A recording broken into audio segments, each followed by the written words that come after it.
तो जय हिंद साथियों, जब बात आ जाए मैथ को स्ट्रॉन्ग करने की तो ऐसे क्वेश्चंस कैसे छूट सकते हैं भला। ऐसे क्वेश्चंस को किए बिना आप अपने मैथ को स्ट्रॉन्ग कैसे कर सकते हो। यह क्वेश्चंस जितने भी आपको दिख रहे हैं वो linear equation in one variable पे है, यानी रैखिक समीकरण को हल करना और उसे हल करके एक्स का वैल्यू कैसे निकाला जाए। हर तरह के क्वेश्चंस वो हैं दोस्तों जिसमें एक्स के वैल्यू फाइंड करने हैं। और यह प्रश्न, इस तरह के जितने भी मैंने प्रश्न दिखाया है यहाँ पर, इस तरह के प्रश्न या तो छोटे क्लासेस के बुक में दिख जाते हैं, चाहे वो 7th हो या 8th हो या 9th हो, या फिर आपको सवालों के बीच में दिख जाते हैं जो कि आपको करना पड़ जाता है। इसलिए यह प्रश्न जो मैं लेकर के आया हूं, समीकरण को हल करना, यह बहुत ही कीमती और बहुत ही बेहतरीन होगा जो आपके मैथ को स्ट्रॉन्ग करने में मदद करेगा दोस्तों। तो वीडियो की आइए शुरुआत करते हैं कि अगर एक्स का वैल्यू फाइंड करना हो इस तरह का लीनियर इक्वेशंस पे तो कैसे किया जाए। सबसे पहले कुछ बातें बता रहा हूं, उसे ध्यान से समझिए। ये बातें क्या है कि आपको उस चिन्ह के बारे में समझ में आना चाहिए कि अगर आपका प्लस और माइनस मल्टीप्लाई हो तो माइनस आएगा, माइनस प्लस हो तो माइनस आएगा, प्लस प्लस हो तो प्लस रहेगा, माइनस माइनस रहे तो प्लस रहेगा। ठीक है, यानी सेम चिन्ह का मल्टीप्लाई होगा तो प्लस हो जाएगा मेरे दोस्तों, और अलग अलग चिन्ह का मल्टीप्लाई होगा तो माइनस ही रहेगा। ये बात आपको पहली चीज आनी चाहिए। दूसरी बात आपको दिमाग में यह होनी चाहिए कि अगर आपके पास कोई चिन्ह है, जैसे यहाँ प्लस है, प्लस को अगर बराबर के उस पार ले जाते हो, इज इक्वल टू के उस पार ले जाते हो दोस्तों तो माइनस हो जाएगा। अगर आपके पास माइनस है उधर जाएगा तो प्लस हो जाएगा, यानी चिन्ह पलट जाएगा। यहां इनटू है, मल्टीप्लाई है तो उधर जाकर के आपका डिवाइड यानी भाग हो जाएगा। अगर यहाँ डिवाइड भाग है तो उधर जाकर के गुणा यानी मल्टीप्लाई हो जाएगा।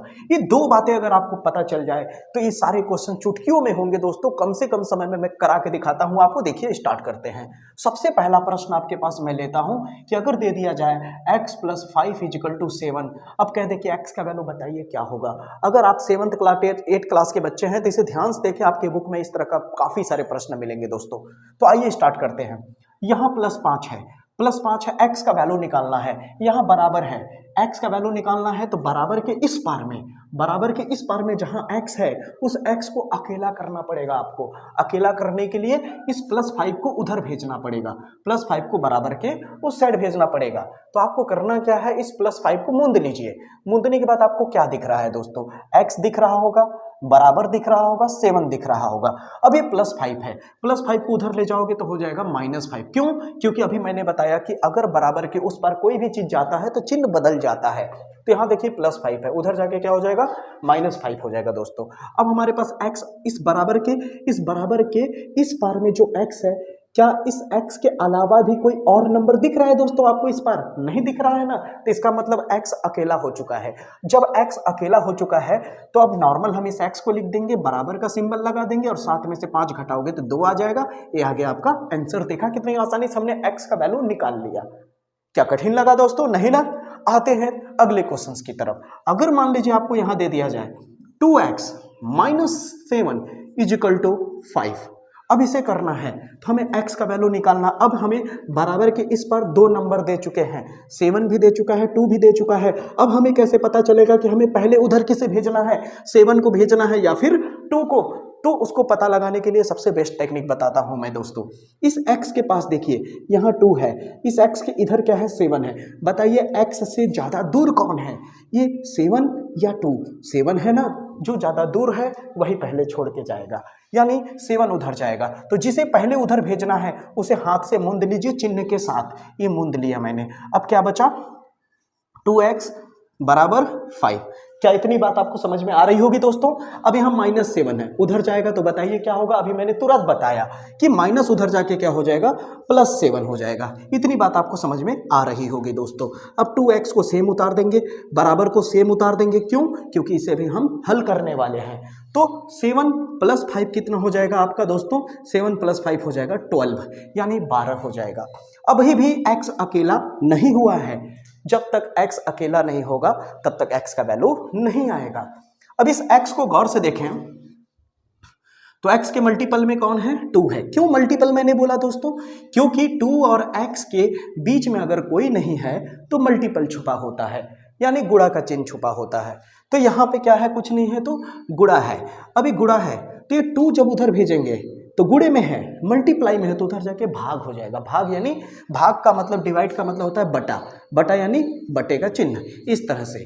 दोस्तों अब अगर इसे ध्यान से देखें तो x लिखिए, इस 2 को मुंद करके क्या दिख रहा है, x दिख रहा है, बराबर दिख रहा है 12। अब यहाँ बटा करिए, अब ये 2 यहाँ से उधर जाएगा तो नीचे चला जाएगा। ठीक है, इतनी बात आपको समझ में आ गई होगी। ये हो गया आपका आंसर। अगर इसे आप काटना चाहें, कैंसिल करना चाहें, तो कोई ऐसा टेबल को सोचना पड़ेगा जो दोनों कट जाए।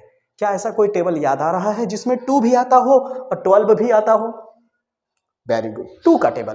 तो 2 1 जा 2, 2 6 जा 12, तो ऊपर में क्या आ गया 6, नीचे में आ गया 1। तो 1 लिखने की जरूरत नहीं है, आप सीधा सीधा 6 लिख सकते हैं, तो आंसर आ गया आपका 6। इस तरह का भी क्वेश्चन उम्मीद करता हूं आपको समझ में आ गया होगा। अब बढ़ते हैं थोड़े से हाई लेवल के क्वेश्चंस की तरफ। अब थोड़े से क्वेश्चंस का लेवल हाई कर देते हैं तो भी आप आसानी से समझ पाएंगे। देखिएगा, बस ध्यान से देखिए वीडियो को।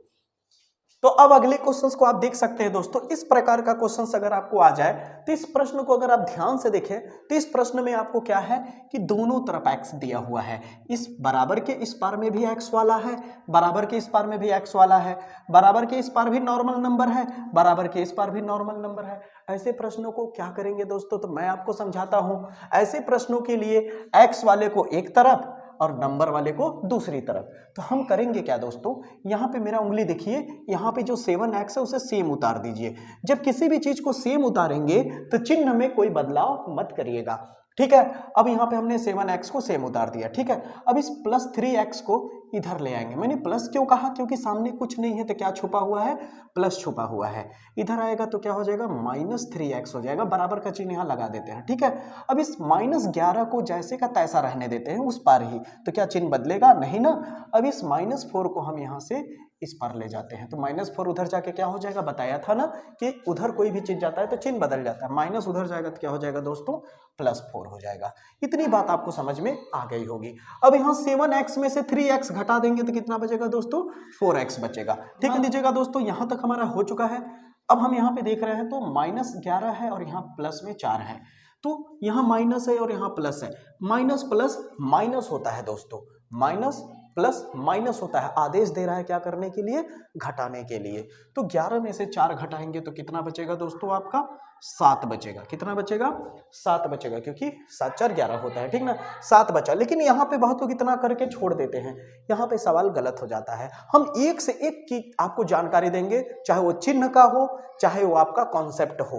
तो चिन्ह यहाँ पे देखिए, यहाँ प्लस के, ये 4 के सामने प्लस है और 11 के सामने माइनस है। तो बताइए 4 बड़ा है या 11, जो बड़ा संख्या होता है उसी का चिन्ह लगा देते हैं।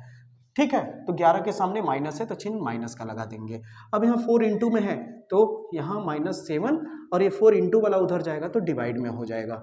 आपका आंसर आ गया। देखा कितनी आसानी से हम लोगों ने कर लिया दोस्तों। अब आते हैं अगले तरह के क्वेश्चंस की ओर। आपको बेहतर से बेहतर क्वेश्चंस कराऊंगा। अगर वीडियो आपको पसंद आए बच्चों तो वीडियो को जरूर शेयर करना अपने दोस्तों में, ताकि वो भी बेहतर सीख सके दोस्तों। अब इस क्वेश्चंस को ध्यान से देखें दोस्तों, यह क्वेश्चन अब फ्रैक्शनल आ चुका है, बटे वाला आ चुका है। ऐसा प्रश्न बच्चे देख करके बड़े घबरा जाते हैं कि ऐसा प्रश्न आ जाए तो कैसे करें। आप हमेशा याद रखना बच्चों, मैथ स्ट्रॉन्ग करने का एक ही तरीका है कि आपका कॉन्सेप्ट अगर क्लियर है, अगर आपका कॉन्सेप्ट बेहतर है और आपकी प्रैक्टिस दोनों मिल गए ना, तो आपका मैथ स्ट्रांग होने से कोई नहीं रोक सकता।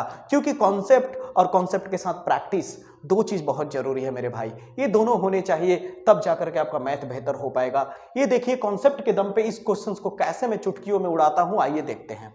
ध्यान दीजिएगा, हमने क्या सिखाया, हमने यह सिखाया कि अगर बराबर के इधर अब 1/2 भी हो चुका है, 2/3 भी हो चुका है, तो मुझे पहले उधर किसे भेजें। तो मैंने एक कॉन्सेप्ट दिया था अभी कुछ देर पहले आपको। क्या दिया था मैंने, कॉन्सेप्ट। और कॉन्सेप्ट क्या बताया था मैंने कि x के बगल में 2/3 है और x के यहाँ 1/2 है। दूर कौन है ज्यादा, 2/3 या 1/2। तो आप कहोगे सर x से ज्यादा दूर तो 1/2 लग रहा है। x से ज्यादा अगर दूर 1/2 लग रहा है तो दूर वाला ही छोड़ के जाएगा पहले। तो ये जो -1/2 है इसे मुंद लेते हैं। अब हमारे पास क्या बचा, 2x/3 बराबर 3/5। जो दिख रहा है वही लिखिए।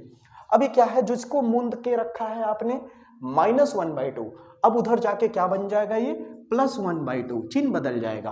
देखा कितनी आसानी से मैंने किया। अब हम इसे सेम उतारेंगे, क्यों? क्योंकि इसे अभी हमें सॉल्व करना होगा। तो यहाँ पे 2x/3 उतार देंगे, इक्वल सेम उतार देंगे। अभी भिन्न का जोड़ बन गया आपका, अगर गौर से देखें तो ऐड हो गया, फ्रैक्शनल ऐड है ये। ठीक है दोस्तों, तो ध्यान से देखिए, अगर इस तरह का आ जाए तो दो तरीका है करने का। एक है आपका एलसीएम लेकर के करना, और एक है आप क्रॉस मल्टीप्लाई करके कर सकते हो, गुणा करके। कैसे? एक बटे का चिन्ह खींचिए इस तरह से, इस वाले का गुणा इधर कर दीजिए, इस वाले का इधर 2/3 6 प्लस उतारिए, इधर का इधर गुणा कर दीजिए, 5 एक कम 5 हो गया कि नहीं, कितना आसान। अब नीचे वाले का नीचे गुणा कर दीजिए, 5 दूनी 10। भूल गए क्या? फिर बताता हूं, मैंने पहले गुणा इधर किया पहले नंबर पे, दूसरा गुणा इधर किया, तीसरे नंबर पे नीचे सीधा सीधा कर दिया। ये हो गया आपका कॉन्सेप्ट। ठीक है दोस्तों, अब इसे सॉल्व करते हैं। 2x/3 इक्वल 6 और 5 जोड़ेंगे तो हो जाएगा 11/10। 11/10 हो गया। अब ये 2/3 है, 2/3 इंटू में है ना, देखिए x के इंटू में है, तो इसे मूंद लीजिए। अब हमारे पास क्या दिख रहा है?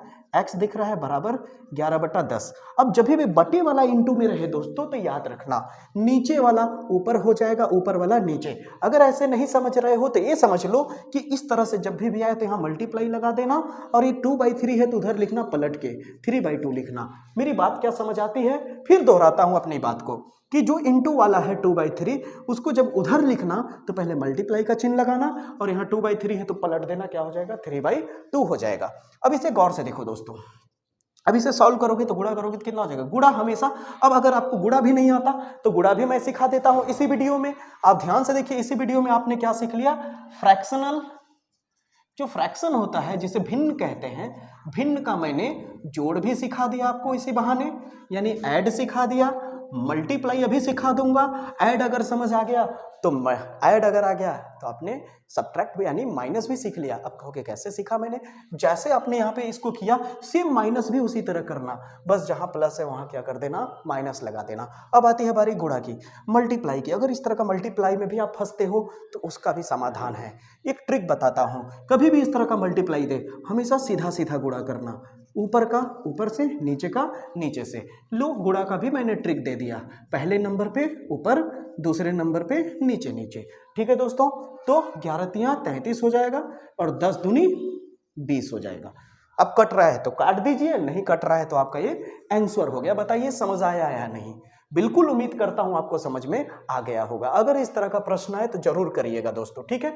अगर आपको वीडियो अच्छा लग रहा हो दोस्तों, तो आपके घर में अगर 7th 8th क्लास के बच्चे होंगे तो इनके बुक में linear equation in one variable, यानी हिंदी में बोले तो एक पद वाला रैखिक समीकरण चैप्टर जरूर होगा।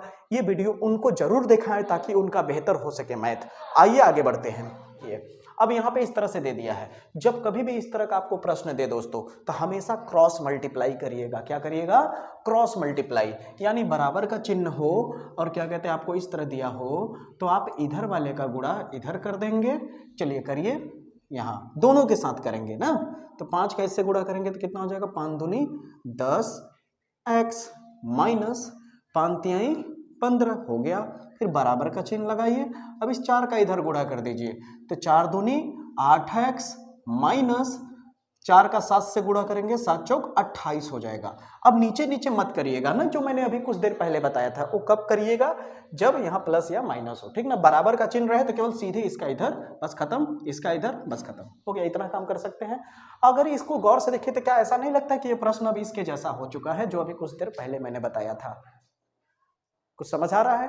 तो मैथ कठिन नहीं होता है दोस्त, मैथ आपका एकदम प्यारा हो जाएगा। मैथ को बस दोस्त बनाइए, फ्रेंड बनाइए, उसे भागिए मत उससे। कोई भी चीज अगर कठिन लग रहा है तो पूछिए, समझिए। जितनी बार आपको नहीं समझ आता है उतनी बार पूछिए। कभी भी आप मत डरिए, पूछने में मत डरिए, क्योंकि आपको काम है आपका समझना। अगर आपको समझ नहीं आता तो आपका काम है पूछना, और शिक्षक का काम है बताना। इसलिए आप पूछने में कभी हिचक मत करें। आगे बढ़ते हैं दोस्तों। अब हमारा क्या सिखाया मैंने कि दोनों तरफ x हो तो x को एक साइड कर लीजिए। इधर आएगा तो -8x हो जाएगा, उधर क्या है -28, ये उधर जाएगा तो +15 हो जाएगा। अब 10x में से 8x घटाएंगे तो 2x बचेगा। यहाँ माइनस है, यहाँ प्लस है, माइनस प्लस माइनस आदेश दिया घटाने के लिए। 28 में से 15 घटाएंगे तो कितना बचेगा? ठीक है, 28 में से 15 घटाने पे 13 आ जाएगा, ठीक ना। 15 और 13 28 हो जाना है, ठीक है। अब यहाँ पे देखना है कि चिन्ह कौन सा लगेगा। अभी मैंने कुछ देर पहले बताया था ना आपको कॉन्सेप्ट, 15 के सामने प्लस है और 28 के सामने माइनस। बड़ा कौन, 15 या 28? 28 ज़्यादा है तो ज़्यादा वाले तरफ का चिन्ह ठोक दीजिए। अगर ये प्लस वाला ज़्यादा होता है तो प्लस ठोक देते हैं हम। ठीक है, अब 2 इंटू में है, इंटू वाला पार्ट कहाँ चला जाएगा, डिवाइड के नीचे। हो गया आंसर कितनी आसानी से। देखा आपको x का वैल्यू फाइंड करने वाला क्वेश्चन कितने आसानी से समझ में आया, आया कि नहीं? बिल्कुल आया ना। तो आसानी से आप कर सकते हो। मेरा अगला वीडियो पावर यानी पावर एंड एक्सपोनेंट, हिंदी में बोलूं तो घात वाला क्वेश्चन होगा दोस्तों। यानी इस तरह के प्रश्न होंगे 2/3 के पावर 4 प्लस 1/2 के पावर 2। ऐसे सवालों को सॉल्व करना हम लोग सीखेंगे दोस्तों। या फिर आपको ऐसा दे दिया कि 2 के पावर 3x प्लस 1 बराबर 2 के पावर 4x माइनस 3 है, तो बताइए x का वैल्यू क्या होगा। ऐसे क्वेश्चंस को कराना सिखाऊंगा। अगर आपको वीडियो पसंद आए दोस्तों तो मेरे से जुड़े रहने के लिए